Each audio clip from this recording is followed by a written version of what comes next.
사촌들 속 스키노커. 2010년 여름, 나는 할머니의 장례식에 참석하기 위해 켄터키주 하딘스버그로 갔어.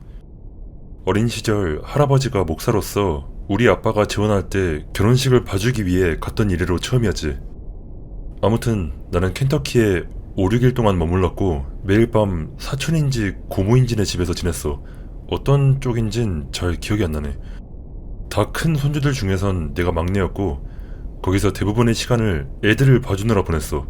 어린 사촌들과 함께 언덕 꼭대기에 있는 작은 트레일러에서 지냈었지.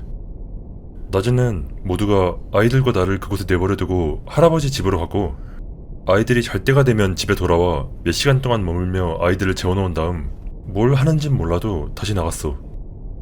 마지막 날 밤에 난 꽤 늦게까지 깨어있었어. 아이들은 자고 있었고 나 혼자 꽤 오랫동안 집에 있었기 때문에 데크에 앉아 담배나 한 대 피우려고 했지. 문 밖으로 나가는데 정말 끔찍한 악취가 났어. 정말 설명하기 힘든데 금속성의 구릿한 냄새였어. 맡아보면 내 말이 무슨 뜻인지 바로 알 거야. 밖에 나가자마자 역겨운 냄새가 강렬하게 코를 찌르더라고. 난 헛구역질을 하며 트레일러 집 계단을 내려갔어. 데크에서 내려가 신선한 공기를 들이마시려고 했지. 계단을 내려가는데 달빛 아래에 어린 사촌 중 하나인 에이든으로 보이는 사람이 서 있었어. 걔는 그냥 거기에 서 있었어. 트레일러에서 약 15m 떨어진 곳에 나에게서 등을 돌린 채 말이야. 안으로 들어가지 않으면 니네 엄마가 산채로 가죽을 벗겨버릴 거라 소리쳤지만 에이든은 그냥 계속 거기에 서 있었어. 나는 계속 소리치며 다가가고 가까이 가자 걔가 뭔가 달라 보인다는 걸 눈치챘어. 그 애는 서 있었지만 무릎이 이상한 각도로 구부러져 있었고 머리가 약간 옆으로 기울어져 있었어. 내가 에이든의 어깨를 두드리자 에이든이 돌아섰어. 에이든은 얼굴에 이 광기스린 미소를 띠고 있었고 그의 작은 이마에서 땀이 비오듯 쏟아지고 있었어. 에이든이 몸을 떨기 시작했는데 소리가 나지 않아서 처음에 난 그 애가 웃고 있는지도 몰랐어. 에이든을 들어올려 안으로 옮겨서 제대로 된 조명 아래에서 괜찮은지 확인하려고 했지만 그 애를 잡으려고 했을 때 뒤로 물러서서 놓치고 말았어. 다시 낚아채서 붙잡았더니 정말 괴상한 후두음이 섞인 목소리로 비명을 지르기 시작했어. 에이든이 그런 소리를 낼 수 있을 거라고는 생각도 못했지. 5살짜리 애가 냈다고는 생각도 못할 만큼 깊고 거친 목소리였어. 비명을 지르는 동시에 팔다리를 마구 휘둘렀는데 결국 그게 내 고관에 맞아 난 에이든을 떨어뜨렸고 걔는 트레일러 쪽으로 도망쳤어. 나는 그 자리에 웅크리고 앉아 잠시 숨을 고르다가 그 애를 따라 달려갔지. 내가 고개를 들었을 때 에이든은 이미 사라지고 없었고 혹시 거실에서 기다리고 있을지도 모른다는 생각에 안으로 뛰어들어갔어. 하지만 그 애는 없었고 주변을 좀 둘러보니 에이든이 2층 침대 위에서 쓰러져 자고 있는 걸 볼 수 있었어. 엄청나게 혼란스러웠지만 에이든을 깨우려 하진 않았고 고모가 집에 오면 알려주기로 마음먹었지. 몇 시간 후 고모가 집에 오셨을 때 내가 그 이야기를 했더니 고모가 에이든을 깨워서 물어봤어. 에이든은 우리가 무슨 말을 하는지 전혀 알아듣지 못했기에 우린 결국 주스를 좀 주고 다시 침대로 돌려보냈지. 고모는 내가 엄청 생생한 꿈이라도 꾼 것일 거라고 확신했지만 다음날 아침 트럭에 짐을 싣는 동안 또 그 역겨운 냄새가 났고 맹세하는데 그때 난 에이든이 트레일러 아래로 쏜살같이 달려가는 걸 봤어. 만약 그 바로 직후에 에이든이 가족들과 함께 앞문으로 나가지 않았더라면 난 그 에이든을 쫓아갔을 거야. 하지만 난 그저 내 상상일 뿐이라고 스스로에게 말하며 가족들에겐 아무 말도 하지 않았어.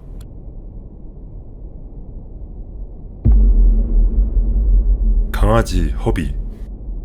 유치원에 다닐 적 낮잠 시간에 잠자기 싫어했더니 여선생님 2명이 하루 종일 깨어있게 해주셨던 적이 있었던 걸 생생하게 기억하고 있어. 그런데 다른 아이들은 모두 자고 있을 때 선생님 한 분이 내게 다가와서 강아지를 만나고 싶냐고 물어오더라고. 아마 허비나 그와 비슷한 이름이었던 것 같아. 이상한 질문이라고 생각했던 내가 학교 건물이 너무 작아요. 여기 개는 없어요. 라고 말했더니 선생님이 이렇게 대답했어. 아니, 허비는 저쪽 뒷방에 있어. 어서 강아지 보러 가자.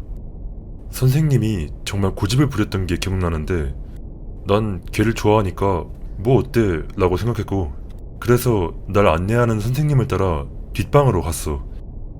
그리고 여기서부터 기억이 흐릿해지기 시작하는데 내가 기억하는 건 선생님은 나랑 같이 방에 들어가는 대신 내가 들어가자 밖에서 문을 닫아버렸다는 거야. 그 방은 마치 일종의 보일러실 같았어. 어둡고 희미한 주황색 조명이 켜진 방이었는데 안에 정말로 개가 한 마리 있어서 벽으로 뒷걸음질 쳤던 게 기억나. 그건 커다랗고 무시무시하게 생긴 검은 털을 가진 개였어. 무언가에 쇠사슬로 묶여 있었는데 짖으면서 나를 향해 달려들기 시작했지만 그 쇠사슬이 놈을 그러지 못하게 했지. 가끔가다 걔가 짖다가 지쳐 앉을 때마다 난 문으로 달려가 문을 두들기며 열어달라고 문 손잡이를 흔들어댔어. 문은 잠겨 있었지. 나는 아주 겁에 질린 채 내내 울어댔었어. 그러고 난 다음 마침내 그들이 날 내보내줬어. 내가 그곳에 너무 오래 있어서 나머지 아이들은 다 일어나 있었고 집에 갈 시간이 거의 다 된 때였어. 그런데 두 선생님이 나를 걱정스럽게 쳐다보시며 무슨 일이냐고 물었던 게 기억나. 나는 문을 가리키면서 울면서 걔 때문이라고 소리쳤어. 처음에 나를 거기에 가뒀던 선생님이 물었어. 허비 말하는 거야? 그러고 나서 그 선생님은 문을 열더니 난생 처음 보는 거대한 주황색 강아지 인형을 꺼냈어. 아까 봤던 그 사납게 생긴 개는 어디에도 보이지 않았지. 지금 이날까지도 거기서 무슨 일이 있었던 건지 짐작조차 가지 않아. 하지만 아무에게도 말해본 적 없었고 그건 내가 지어낸 일일 거라고 나 자신을 설득시켰지.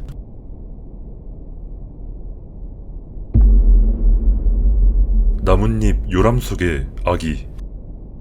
정말로 어린아이들이 특정 존재를 끌어들이는지 궁금해. 나도 관련된 경험을 한 적이 있어. 전에도 내 이야기를 공유한 적이 있지만 기본적으로 이야기는 이래. 잠에서 깬 엄마가 누군가 내 아기 침대 옆에 서 있는 것을 봐. 부자연스러운 두려움을 느낀 다음 기절해. 깨어나서 보니 내가 사라지고 없어. 엄마가 아빠를 깨워. 패닉. 알고 보니 어떻게 된 건지 내가 아기 침대에서 나왔던 거였어. 현관문 앞에 앉아서. 문은 활짝 열려 있었고 난 나뭇잎으로 만든 요람 위에 앉아 있었어. 당시 난 아기였기 때문에 이 일을 하나도 기억하고 있지 않아.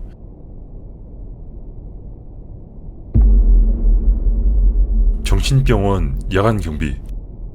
20대 때 나는 주립 정신병원에서 경비 일을 했어. 이곳 경비원들의 이직률은 천장을 뚫었고 2달을 채 넘기지 못하고 그만두는 경우가 허다한 듯 했지만 그러거나 말거나 나는 돈이 필요했고 낮에는 대학에 다녀야 했기 때문에 밤에 일하는 이 경비 일이 나에게는 딱이었지. 경비반장은 불면증인지 뭔지 내가 일하는 내내 몇 번씩 잘 하고 있는지 확인하러 오는 게 취미였고 장기 내원자가 없는 병원 반대구역 의료병동을 담당하고 있었어. 내 일 중 하나는 1시간마다 구역을 순찰하며 그 증거로 각각 주요 순찰구역에 배치된 체크포인트를 찍고 청소부들이 켜놓은 불들을 끄는 거야. 출근 첫날 밤 나는 싸구려 렌탈 경찰로서의 의무를 다하기 위해 순찰을 돌고 불을 끌어 돌아다녔고 그 후 경비실로 돌아와 책을 펼쳐놓고 학교 공부를 좀 해. 무전기가 울리더니 반장이 말해. 방금 지나가다 봤는데 불이 아직도 켜져 있더라. 순찰 똑바로 해라. 뭔 개소리야?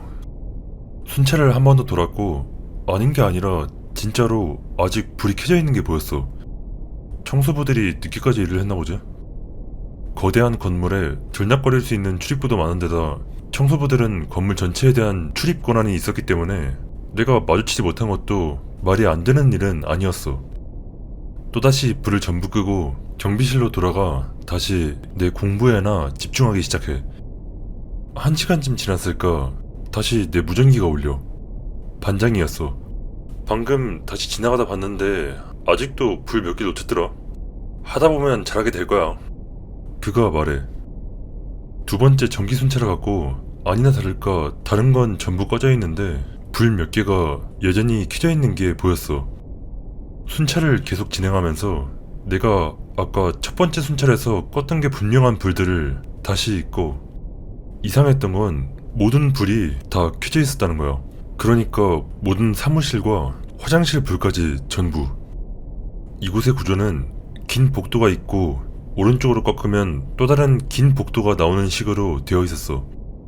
복도불을 끄는 스위치는 각 복도의 끝쪽에 하나씩 위치해 있었고, 진료실과 사무실들의 불을 끄는 스위치는 각 방 안에 있었지.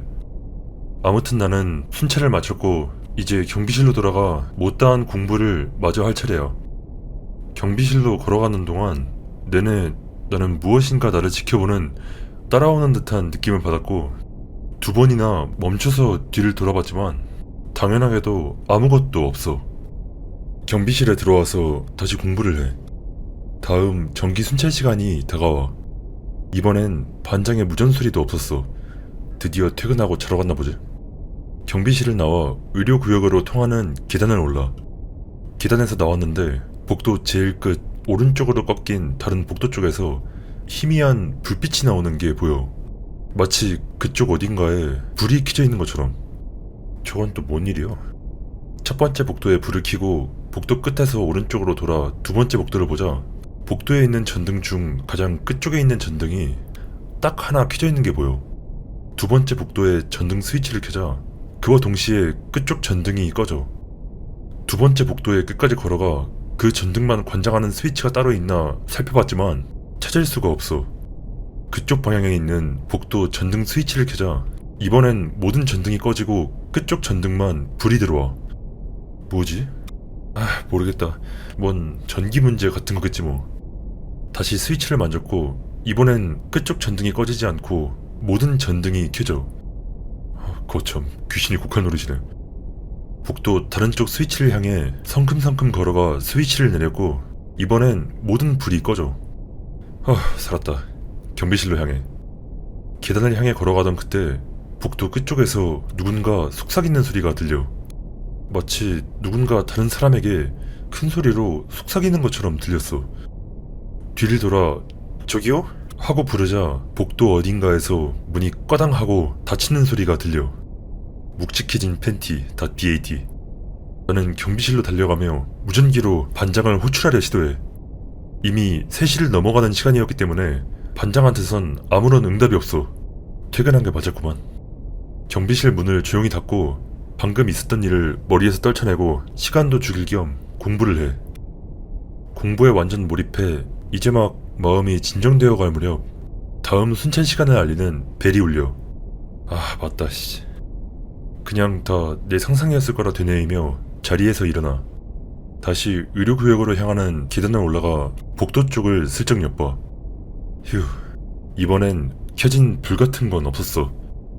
첫 번째 복도에 불을 켜고 체크포인트를 찍고 오른쪽으로 꺾어 두 번째 복도의 끝에 있는 다음 체크포인트를 향해. 그때 복도 끝쪽에 그 전등이 또 꺼져. 진짜. 체크포인트를 찍고 돌아가려 뒤를 돌자 복도 반대쪽 끝에 웬 의료용 가운을 입은 중년의 여자가 서 있는 게 보여. 저기요! 하고 내가 지금 유일하게 머릿속에 떠오르는 말을 외치자 그 여자는 그 즉시 계단 쪽으로 달려서 사라져. 난 공포에 질려. 불이고 뭐고 다 집어치워 나는 다른 복도를 향해 걷기 시작했고 그때 천장의 조명들이 서로 번갈아가며 꺼졌다 켜졌다 하기 시작해. 마치 비행기의 착륙을 유도하는 활주로의 유도등처럼 말이야. 난리 났네 진짜. 안전한 경비실로 돌아가려 계단을 향해 달려. 코너를 돌아 계단이 보이는 복도에 들어섰고 그가 막 계단에 도착하려던 그 찰나 모든 전등이 동시에 꺼져. 모든 계단을 단 2번의 점프로 뛰어내려온 나는 경비실로 달려가 안으로 들어간 후 문을 걸어 잠가 무전기를 집어들고 반장을 호출했지만 시간은 이미 4시를 향하고 있었기에 역시나 아무런 답이 없었어. 순찰 같은 거 때려쳐. 어차피 근무는 2시간이면 끝이야. 반장은 보통 내 근무가 끝나기 전 5시 반이나 5시 45분쯤 와서 주간 근무를 맡아. 주간 근무는 방문객이나 환자들 같은 사람 관리를 중점으로 하기 때문에 꽤 바쁜 일이었지. 5시 반에 나타난 반장이 내가 문을 걸어 잠그고 공부 중인 걸 발견해. 왜 문을 잠가놓았냐 물어오는 반장에게 나는 전날 밤에 있었던 사건들을 전부 말해.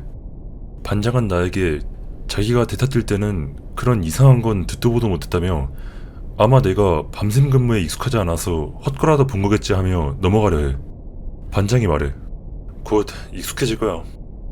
이제 해도 떴고 곧 집에 가는지라 안심한 나는 그냥 반장의 말에 어물쩍 넘어가고 말아.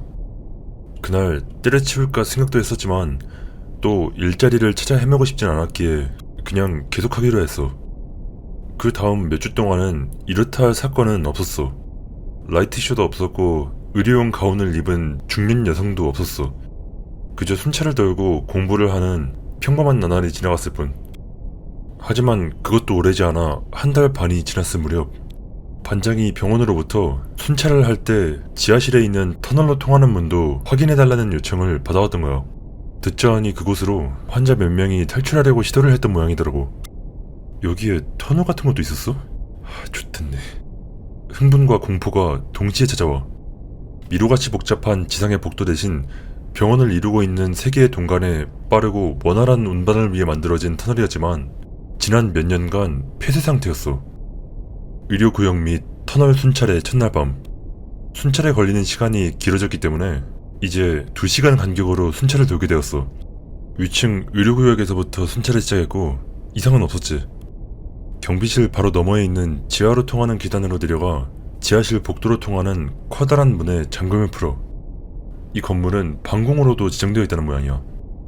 문을 밀어젖히고 나의 미지로의 애정을 밝혀줄 전등의 스위치를 켰고 몇몇 전등은 불이 들어오지 않았지만 이젠 놀랍지도 않아.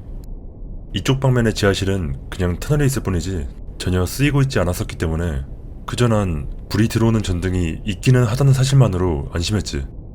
지하실 복도 끝쪽에 다른 동으로 통하는 터널의 문이 있었고 체크포인트는 복도 시작 부분과 터널 문 앞쪽에 하나씩 놓여 있었어. 망할 반장놈, 꼼꼼하게도 준비해놨네. 지하실의 전등도 나머지 건물의 전등들과 마찬가지로 형광색의 낡아빠진 전등들이었고 차이가 있다면 지하실에 먼지가 껴서 살짝 어두울 뿐이야. 복도 시멘트 벽은 100년 된 정신병원답게 세월의 흔적을 보여주고 있었지. 이것저것 잡동사니를 보관하기 위해 철창으로 만들어진 간이 창고들도 낡아 보이긴 마찬가지야. 간이 창고들은 의료 기록과 오래된 의료용 의자들 그리고 시간이 지나면서 쌓인 필품들이 한가득 들어있어. 복도 끝 체크포인트를 향해 걸어가며 꺼져있던 전등들을 지나치자 내가 지나감과 동시에 전등들에 불이 들어와. 이상하다고는 생각했지만 전기 아끼려고 동작 센서라도 달았나 보지 뭐. 복도 끝에 도착해 터널 문 바로 앞에 서자 문 반대쪽에서 낮은 허밍 소리가 들려. 입을 닫고 낮은 하는 소리를 내보면 나는 소리. 말 그대로 바로 그 소리였어. 문 너머에 무슨 기계 같은 거라도 있나 보다 생각하며 아무튼 자세히 들어보려고 문에 접근해 귀를 문에 대려고 하는 그 순간 내 귀가 문에 닿음과 동시에 소리가 멈춰. 문에 귀를 대고 한참 동안 기다려봤지만 아무 소리도 들리지 않았어. 귀를 떼고 돌아가려고 하는 찰나 그 소리가 다시 시작돼. 다시 귀를 갖다 대려 문으로 다가가자 무엇인가가 오한마 풀스윙의 힘으로 문을 후려쳐. 쾅! 귀가 찢어지는 듯한 굉음에 깜짝 놀라 1m쯤 뒤로 튀어올라. 허밍 소리는 점점 커져 비명소리가 되었고 그 찢어질 듯한 소리가 마치 내 바로 앞에서 들려오는 것 같아. 온 힘을 다해 이보아라고 고함을 질렀고 그 순간 소리가 멈춰. 공포심 반 혹시나 누군가 대답할까 하는 호기심 반으로 그 자리에 얼어붙어 서 있기를 몇 분. 내가 마침내 그냥 도망가기로 마음먹고 뒤돌아 계단을 향해 뛰려던 찰나 복도 반대편의 지하실 문이 천천히 닫히기 시작하는 걸 발견해. 그 커다란 문이 바람 따위로 움직일 리가 없었어. 게다가 지하실엔 바람이 통할 창문 같은 것도 없으니 애초에 바람이 불어왔을 리도 없고 뛰어야 산다 .exe.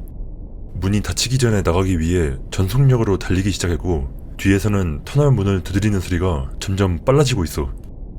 아슬아슬하게 문이 닫히기 전에 도착한 나는 서둘러 문을 걸어 잠근 다음 네 발로 기다시피 계단을 올라 경비실로 향해. 경비실로 돌아가 무전기로 반장을 호출하려 했지만 반장은 가족이랑 저녁 약속이 있다고 진작에 퇴근해버렸다는 사실을 기억해내. 젠장, 오늘 순찰은 다 했네. 경비실 문을 걸어 잠그고 아까 있었던 일을 어떻게든 다시 생각하지 않으려고 애쓰면서 나머지 근무 시간 동안은 공부를 하면서 보내. 반장은 전날 밤 늦게까지 가족들이랑 시간을 보냈는지 느지막하게 나타났어. 나는 전날 밤에 무슨 일이 있었는지 말하려고 6시 반까지 문 앞에 서서 반장을 기다렸지. 상황을 설명하자 반장은 여기 감금되었던 환자 중 하나가 문을 열려고 두드렸던 거일 거라고 말했고, 나는 그건 절대로 사람이었을 리가 없다고 설명했지만 반장은 꿈이라도 꾼 걸 거라며 박박 우겨댔기에 나는 그냥 포기하고 퇴근했어. 집에 가서 잠깐 동안 눈을 붙여 학교에 가서 몇 시간 동안 강의를 듣고 돌아와 그 저주받은 곳으로 출근하기 전까지 낮잠을 자. 그날 밤 출근을 하는데 반장이랑 근무 시간이 겹치는 오후 근무자가 반장한테 전화 좀 해보라고 해. 젠장, 그러고 보니 전날 밤 1시 이후로 순찰을 한 번도 돌지 않았어. 잘리겠구만 이거. 쫓겨날 각오를 하고 반장한테 전화를 해. 반장이 전화를 받아. 여보세요, 안원. 너 어젯밤에 순찰 제대로 안 돌았더라? 그러면 안 되는 거 알지? 순찰은 반드시 돌아야 돼. 만약 병원에서 무슨 일이라도 생기면 우리가 이 시간에 순찰했을 때는 아무 일 없었습니다 라고 말할 수 있어야 한단 말이야. 아, 네네네. 또 뭔가 들릴 경우를 대비해 터널 문을 열 수 있도록 근무 시간 기록기 옆에 키를 걸어놓았다고 말해. 만약 환자가 진짜로 탈출한다면 탈출 시도에 대한 엄격한 프로토콜 때문에 확인을 해야만 한다고 덧붙여. 조여드는 고략근.exe. 대충 알겠다 하고 전화를 끊어. 그동안 일어났던 일들은 전부 사실이 아니고 이 거지같은 직장을 유지하기 위해 더 잘해야겠다고 스스로를 설득해. 저녁 타임에게 작별 인사를 하고 지옥에서의 또 다른 밤을 시작해. 첫 번째 순찰, 별일 없이 스무스하게 진행돼. 두 번째 순찰, 청소부 몇몇이 불을 끄고 미적거리며 나오는 거 봐. 지하실 이상 없음. 근무 시간 기록도 해놓았어. 진짜로 전부 내 상상이었을지도 몰라. 다 JPG. 세 번째 순찰 시간, 때는 오전 2시 30분. 위층으로 올라가서 돌아다니는데 전등 불빛이 이상하게 굴어. 꺼지고 켜질 때 깜빡거리거나 아예 전혀 켜지지 않아. 그럴 수도 있지. 지하실 문까지 2층 내려가는데 벌써부터 터널로 통하는 복도 끝에서 두드리는 소리가 들려와. 지하실 문을 열고 모퉁이를 훔쳐봐. 이제 두드리는 소리는 더 커져서 복도에까지 울려 퍼지고 있어. 할 일은 해야 하기 때문에 새로 받은 열쇠를 가지고 복도 끝까지 가. 터널 문에 다다르자 두드리는 소리는 멈추고 전날 밤에 들었던 웅웅거리는 소리로 대체돼. 문 반대편에 있는 게 뭔진 몰라도 거기다 대고 말을 걸어. 병동 경비원에게 지원 요청을 할 거라고 말해. 경비원에게 무전기로 연락했지만 응답이 없어. 아씨, 모르겠다. 환장하겠네. 들어간다. 주머니에서 열쇠를 찾는 동안 보안팀의 연락을 계속 시도해. 마침내 내 주머니 속에 온갖 잡다한 것들 사이에서 키를 찾아. 보안팀에 한 번 더 시도해보니 마침내 누군가 응답해. 무슨 일입니까? 저기 마지막 순찰 중인데 빠진 사람 있나요?